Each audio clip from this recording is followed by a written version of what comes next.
Hey Channel Insiders, I'm your host Katie Bavoso and welcome to this very special episode of Channel Insider Partner POV brought to you by Blackpoint Cyber.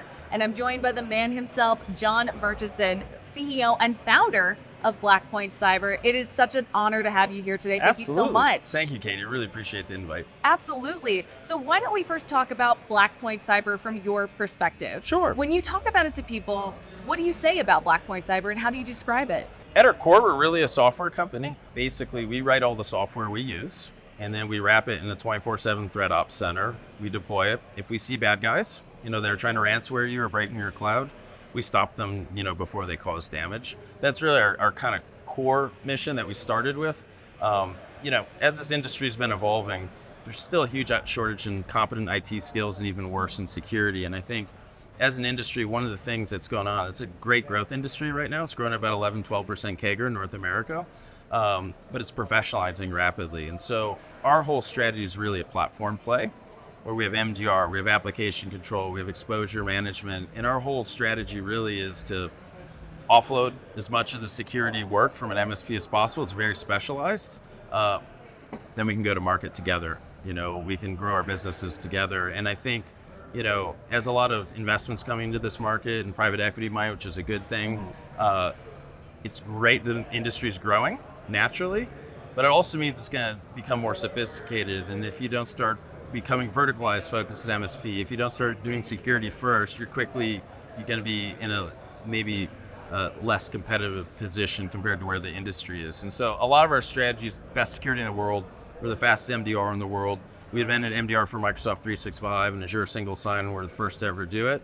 And then we're pairing that with big education on the business side and true partnerships to grow. So that's kind of Blackpoint at its core. So you have such a fascinating background. And I'd like to touch on that a little bit. Sure. Because as the founder of this company, clearly there was something missing to you. There was a missing link in the industry that you said, I can fill this. Sure. I can help people. Right. Can you talk to me about the birth of Blackpoint Cyber? I was a Division I athlete at Maryland. I was a tennis player and a marketing major. That's all I had, right? And I was the youngest of four, and my brother got me into networking. So I started as a network engineer and doing a lot of Cisco type work. But I was always interested in the intelligence community, and I was down in Maryland, which is where the National Security Agency is. So I ended up at the National Security Agency, and at the time it was never acknowledged publicly, but in more of our offensive cyber unit, where we leverage offensive cyber to solve kind of critical national security intelligence questions that we had to have. So I spent 12 years doing that and a bunch of other jobs in that space. I had kind of a specialty in counterproliferation. I jokingly say, we were kind of the bad guys for the right team for 12 years. I was getting to a point where I'd done some of the coolest jobs you could possibly do and see just amazing things and travel, to some interesting places in the world. And I actually got injured. Not in work, it was a dumb accident, to be totally clear. It's an embarrassing story, skiing down a dirt bike trail, but I ended up blowing out both my knees. Well, at that time, I was approached by a company that wanted to buy my government business. And we were also making some very special software back then. I decided to sell it, spun it out into a new entity, did a lot more national security work with our software for several years. But eventually, I wanted to take a crack at building what I would want to use to do defense, having been an offensive guy. And I didn't believe in SIEM technologies, security incident event management for catching hackers. And I really felt there was a lot more we could do in this game. So we spent 3 years and a lot of money building out this platform. And then we came to market in mid-2019 in the MSP space. So really, it was a little bit of a winding journey, but ultimately, we're one of the fastest growing cybersecurity companies in the game. I want to point out where we are right now. We are at PAX 8 Beyond 2024. You have spoken to so many partners in just the 24 hours that you've been on site. Yes. What are you hearing from them as far as how Blackpoint has been able to help them solve customer challenges? And what are those customer challenges in 2024? Yeah, I think, there's internal challenges and then there's kind of go-to-market challenges. And obviously, PAX 8 Beyond, this was our best event last year. ROI. I love this event. We see so many partners here. And PAX 8's done amazing things with their marketplace and their partnership with Microsoft. Microsoft is prominent in every MSP's ecosystem, and it continues year over year to get more and more important. And I think, for us, because we've done this kind of platform suite play of trying to offset so many products, and we stayed very focused on Microsoft, we've become kind of the go-to MDR SOC as a service ecosystem for folks that are heavy in the Microsoft ecosystem, specifically 365 Azure. And so I think our simplification of that, our efficacy, obviously I've had so many partners come. I had one in a meeting today, and we saved 2 of his kind of electrical supply distribution companies. Oh, wow. Those go down really hard in a ransomware event. Imagine figuring out where all your parts are and your inventory just all falls apart. So that's been really exciting to hear firsthand. You onboard so many partners. I've met so many I've never met before, which has been incredible. But I think at the end of the day, we simplify it, and then we've been selling together with our MSPs to help their adoption rate and their customers. The other trend I'm seeing is, and I tend to see this with like larger MSPs and really fast growing ones, the ones that are all in on the Microsoft latest and greatest, Copilot, automation, you name it. They're leveraging our security program to enter mid-market companies that are much larger, because they can follow up with co-managed IT services. So that's a really cool play we like seeing in the industry, because I think the security stack that a lot of the mid-market is running, it's kind of an enterprise stack that's really expensive and slow, and the efficacy is not that high. And so the MSPs have a huge advantage to move up market and disrupt quite a bit, and that's pretty exciting having those conversations. Absolutely. Well, let's keep going down that road in the opportunities there. First of all, it's 2024. How critical are MDR solutions still? It's not necessarily a new term. It's not a new term. But I would say the term has also now been applied to everything where the R is not real. Like an email is not R, a phone call is not R. It's like stopping the event. To me, I look at it this way. How many companies in 2024 can operate when their IT systems are down?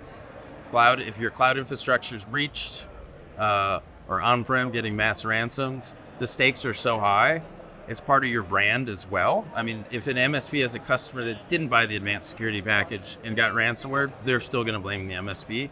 So to me, it's absolutely critical. I think it's something that you just can't operate without anymore in 2024. And that's why you're starting to see insurers start asking now. They used to just ask EDR, MFA, vulnerability management. Now they're starting to ask, do you actually have a real MDR or XDR platform? so when we consider managed detection and response, there are a lot of solutions out there, but when you think about it, where do you see most of those solutions fall short? Sure. And how does Blackpoint Cyber say, we can do this better? Absolutely. I see 2 general camps, right? And I think we're trying to find the Goldilocks solution. I either see a really loaded stack, which is kind of traditional SIEM-based stack that has lots of network telemetry, very expensive, very time-consuming to set up, efficacy really, really low. So I see folks that, to me, if your MDR provider's core system to catch and make sense of a hacker and mount a response is a SIEM, I would argue it's too expensive and too slow, right? So I think that's one area where these were traditional MSSP services that overnight MDR got hot and everyone rebranded, but the R is not there. Like the actual response is not there. Or what I see is what I would call EDR run as a service, which is some very good offerings out there. The problem is there's been a trend with hackers to use less and less malware. And so when you think about, if you think about what a hacker does, or what an IT person does, I need to put data on machine, take data off machine, install software. What does a ransomware operator do? The same thing. So what we've watched is a huge shift to where threat actors are using MSP tools to accomplish the job because they're legit and allowed, and EDRs just are completely blinded to it. So with us, we love EDR technology. I mean, we technically are an EDR technology because we're detecting and responding. But when it comes to like malware engines, we integrate with every major EDR and it's orchestrated with our agents. So we can see their view of the world and our view of the world. Love the technology, but now in our on-prem responses, they're missing 55 to 75% of the time, depends month on month, if we're ever going to get an alert from them. And it's our technology because we focus very heavily on lateral movement, live off the land. We see privileged behavior live in what they're doing. So if you're going to do MDR on an elite level, you have to have a cloud operation. You need to see those alerts in context with your on-prem because we're seeing cloud breaches to use things like Intune to get on-prem. And you have to have a beautiful marriage of malware detection and tradecraft detection. So if you just rely on the EDR run as a service, you're going to miss all the live off the land stuff. If you do this big, heavy, bloated SIEM, enterprise stack, it's very expensive, it's not competitive, and it doesn't work very well. So I think the sweet spot or the Goldilocks is sort of in the middle of those tools. Highly orchestrated, fast to deploy, no reboots, not relying on massive log volume. and doing just enough logging and analysis to check compliance boxes, I think is the more appropriate way. And I'm seeing other large security vendors start signaling this up market too. How are you helping your MSP partners find new market opportunities with MDR this year and beyond? Yeah. Especially for their small to mid-sized customers, because that's really where we see a sweet spot. Yeah, absolutely. I mean, for us, several things. When we onboard our partners, we like to co-sell. We have a unit called our Adversary Pursuit Group, which is doing continuous threat intelligence reporting, as well as threat research, including reverse engineering. We get notices out. I think what's really good about that group is we're taking really technical saves we've been doing and then breaking it down into basically a story that a layman can understand. Because think about it, we're selling to construction companies, lawyers, these are not pros at IT security. And I think really we never sell through fear, we have to sell through facts and understanding. I think a lot of people have a perception I'm too small, no one's gonna target me, and they don't understand the vast majority of ransomware attacks are not targeted. You're a target of opportunity because of a vulnerability, because someone found creds and things like that. So I think we help MSPs provide perspective to their target audience, and we help co-sell. And then we also have a lot of kind of good business hygiene courses that we offer our MSPs to up their skill in running a business. Any of them that you can talk about right now? Yeah, absolutely. So we have something we launched called Blackpoint University. I think we have 15 courses in there. We have another 6 or 8 dropping really soon. I look at it this way, like at the end of the day, we have to be a lead at security. That's a given. We have to be a real partner where we know each other. That's another given. But if it's a real partnership, we want to go to market more effectively together. We want to help our MSPs standardize their business model, get focused on verticals, learn about smart org design. So we have courses that are everything from leadership courses to front of the funnel lead generation courses, and they're all written by former MSP owners, professionals who have kind of run it at an elite level. So they've been there, they know the game. They've been there. It's one reason my chief client officer is a gentleman named Mike Eastep. Mike ran a really successful MSP called Becca, out of Atlanta, but then he built Blue Alliance, which was one of the first kind of acquisition platform plays, and grew that over, to a large revenue number and ran it at the pro levels. And I was fortunate enough, the timing was right, where I got to bring him on. So he handles our community, our client success, Blackpoint University, but he's basically our interpreter to make sure we're actually delivering MSPs what they really need to solve their problems, while also trying to uplift and coach them into the model we see of the fastest growing, most successful MSPs. Amazing. Well, going right on from there and maybe shift towards what we shouldn't be doing. Right. You're a big proponent of software information, event management technology. Mm-hmm. Just throwing more at that is not the way to go. Yeah, I mean, here's the deal. You look at, insurance, do you have a SIEM? Compliance, do you have a SIEM? It's all good intention, but let's be honest, the compliance insurance industry, by the time, their requirements hit paper, it's usually dated. The reality is we absolutely have to retain logs and off logs. It's great for compliance because, listen, it's a cost of doing business. You have to deal with it. The second part is, God forbid there is an event, you can put the pieces together much, much quicker. And so I think ultimately what you don't want to do is rely on that as your core system to triage events to mount a response, because they're too slow and too expensive. So moving on from there, we have to talk about AI. Right. We cannot talk about artificial intelligence. With AI in mind, how is it impacting your customer security, and what is Blackpoint doing to help its MSPs combat some of the new threats that are now involved in the game because of AI? Yeah, absolutely. So a couple things. Where's AI most useful for an adversary right now? Yes, you can write malware with it. You can write scripts and things like that. The number one way, you generally get into a company is by socially engineering an employee. We have all seen the emails where we read it and we say, that doesn't sound like an American from my company wrote it, for example. Generative AI specifically has allowed folks to cut that language barrier out and have much more believable stuff.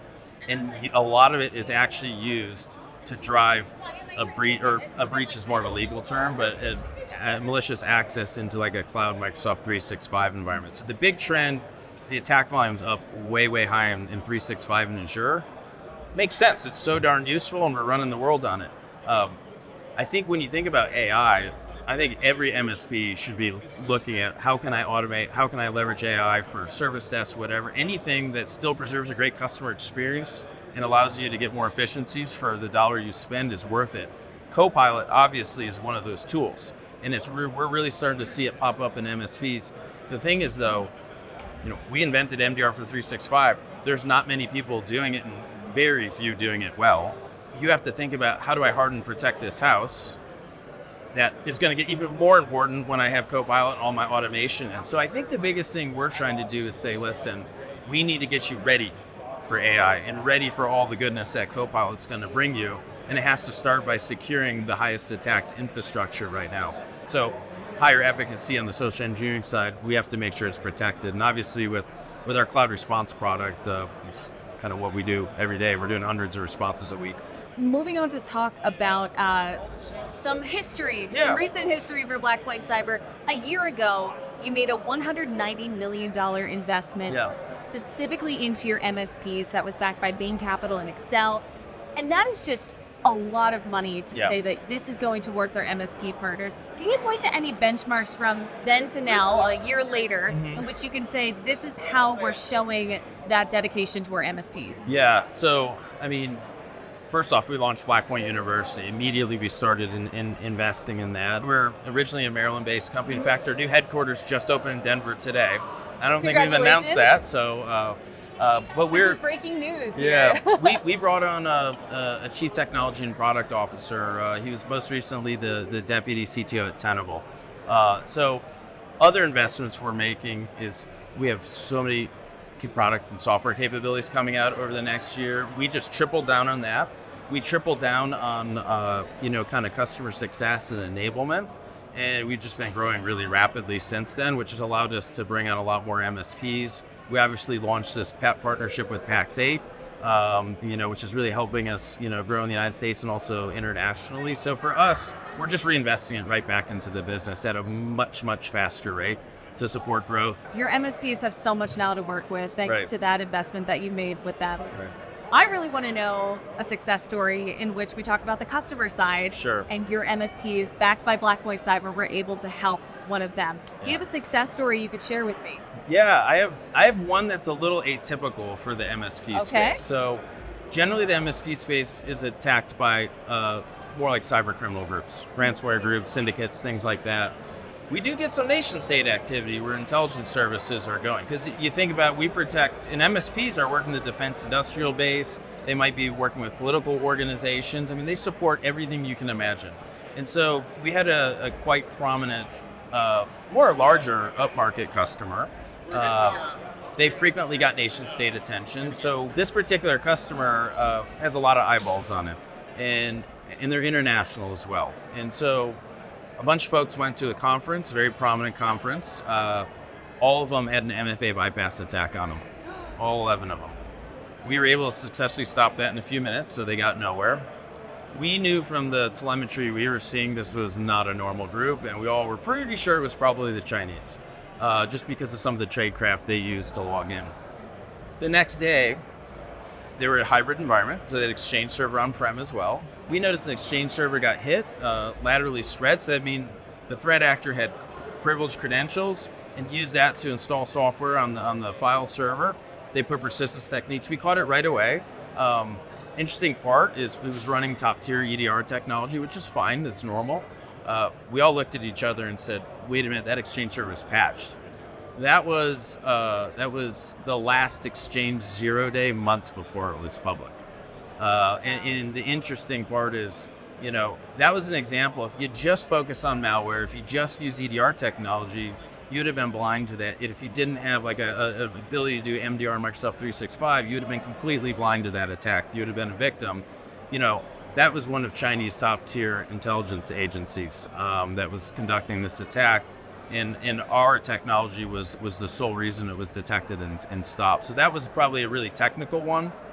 We also did one, I believe, for a municipality, so a small city, where they leveraged a breach into the Microsoft Cloud environment and used Intune to push malware down on-prem. So that's another trend that's happening, where cloud infrastructure be used to hit on-prem. We were able to basically catch it and see it both sides and stop it. I know there's not another company right now that could do that. So those are two really nuanced versions that I was really proud of. What is next for Blackpoint? Are you going to take a year off and just kind of not do any crazy things this No, year? no, we're gonna push. We're gonna push. We have some major refreshes of products coming. We have a whole new line of offerings that is going to be coming out, to help with hygiene and things like that. The other thing that we're going to see coming is a much more robust partner program and certification programs that are coming. So we're investing a lot more in how can we help our partners grow in addition to new tech. Amazing. Well, Yeah. Jon, thank you for your time sincerely today. It's been such a pleasure Likewise, talking I to you. really appreciate it. Thank you to everybody watching and listening at home. As always, you can find us on channelinsider.com, our YouTube page at channelinsider_news and trends. Jon subscribes. Yep.